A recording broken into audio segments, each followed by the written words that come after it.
আসসালামু আলাইকুম, শুভ সকাল। কেমন আছেন সবাই? রওনা হয়ে গেলাম মসজিদের উদ্দেশ্যে।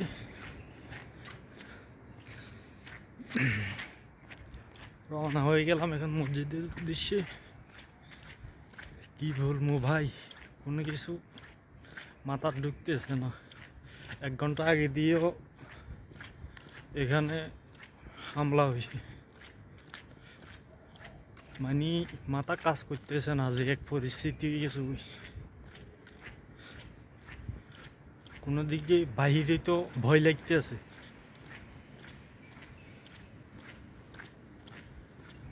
একবারে মানে কি বলবো, যে ওইটা ওই ভাষা মুখে দিয়ে আসতেছে না।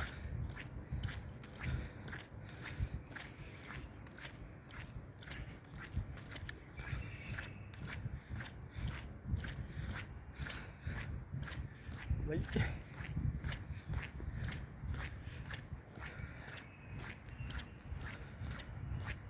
রোড একবারে শুনশান হয়ে গেছে।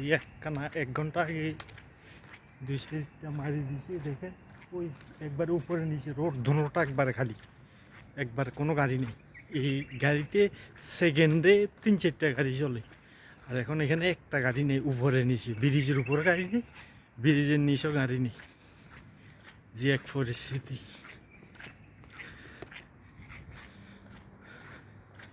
একবারে হাল অবস্থা একবারে খারাপ। বলতে পারি না ভাই, হাজার হাজার লোকের কাজ নাই রে ভাই। আমরা মনে হয় শতকরা মনে হয় 5-6 জনে কাজ করে, আর সবাই বসে রয়েছে। কোম্পানির যত লোক আছে সব বসে রয়েছে রে ভাই। পরিবারকে কীভাবে বুঝে দিব এগুলা, ওহ দুঃখ। ওকে ভাই, আল্লাহ হাফেজ। মসজিদের কিনারে আসি গেছি। ওকে আল্লাহ হাফেজ ভাই।